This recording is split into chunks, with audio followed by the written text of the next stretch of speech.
අපි ලෝකයේ සිටින ක්‍රීඩකයන් ලංකාවට ගෙන්න ගැනීමේ වැඩසටහනක් ක්‍රියාත්මක කරා. ඒකත් එක්ක තමයි අපිට ටියානා සුමනසේකර කියන ඇමරිකාවේ පදිංචි වෙලා ඉන්න ජිම්නාස්ටික් ක්‍රීඩිකාව ලංකාවට ක්‍රීඩා කරන්න තීරණය කරන්නේ. එයාලා ලංකාවෙන් ගිය අය නැවත ලංකාවට එන්න තීරණය කරලා තියෙනවා. රට වෙනුවෙන් ක්‍රීඩා කරන්න තීරණය කරලා තියෙනවා. ඒ අනුව අපි මාස 2ක විතර ක්‍රියාවලියකින් පස්සේ ජාත්‍යන්තර ජිම්නාස්ටික් සංගමයෙන් අපිට නිල වශයෙන් ඇයව ලංකාවට ක්‍රීඩා කරන්න ක්‍රීඩිකාවක් විදියට ටියාපදිංචි කරගන්න පුළුවන් වෙනවා. අපේ අමාත්‍යාංශය හරහා ක්‍රියාත්මක වුණු ඒ ක්‍රියාවලියක් ඇතුලේ ටියානා සුමරසේකර කියන්නේ මේ වෙනකොට ඇමරිකාවේ ප්‍රධාන ජාත්‍යන්තර තරඟාවලි ගණනාවක ගෝල්ඩ් මෙඩල් 12ක හිමිකාරියක්. විශේෂයෙන්ම ඔලිම්පික් පදක්කමක් ගන්න පුළුවන් තරමේ ඉන්න ක්‍රීඩිකාවක්. ඉතින් ටියානා සුමරසේකර තීරණය කරනවා ලංකාවට ක්‍රීඩා කරන්න. එයා 2025 පෑන් ඇමරිකන් චැම්පියන්ෂිප් එකේ ගෝල්ඩ් මෙඩල් එක ගන්න ක්‍රීඩිකාවක්. ඇය දැන් තීරණය කරා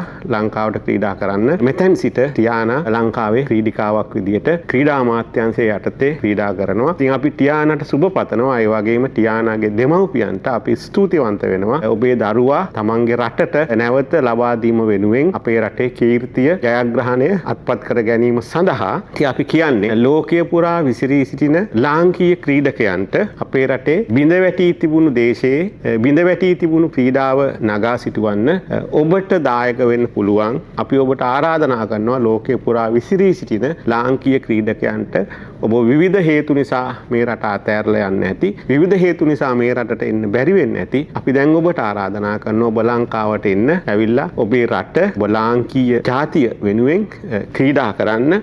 ඔබේ රට දිනවන්න. ඔබේ ශක්තිය ඒ වගේම ඔබේ හැකියාව කුසලතාවය තමන්ගේ මව්බිම වෙනුවෙන් එකතු කරන්න අපි ඔබට ආරාධනා කරනවා ලංකාවේ ක්‍රීඩාවට මැදිහත් වෙන්න ක්‍රීඩකයෙක් විදියට අපේ රටට එකතු වෙන්න. ඒ සඳහා අමාත්‍යාංශය හරහා අපි ඔබට අවශ්‍ය කරන සියලු පහසුකම් ලබා දෙන්න සූදානමින් ඉන්නේ. ඉතින් අපි අපේ රට ලෝකයේ ඉහළින්ම තියන්න ක්‍රීඩාවේ ජයග්‍රහණත්පත් කරගන්න ලෝකයේ පුරා විසිරී සිටින මේ ලාංකීය ක්‍රීඩකයන්ට අපි කරන ආරාධනාව එන්න අපි අපේ රට දිනුවමු.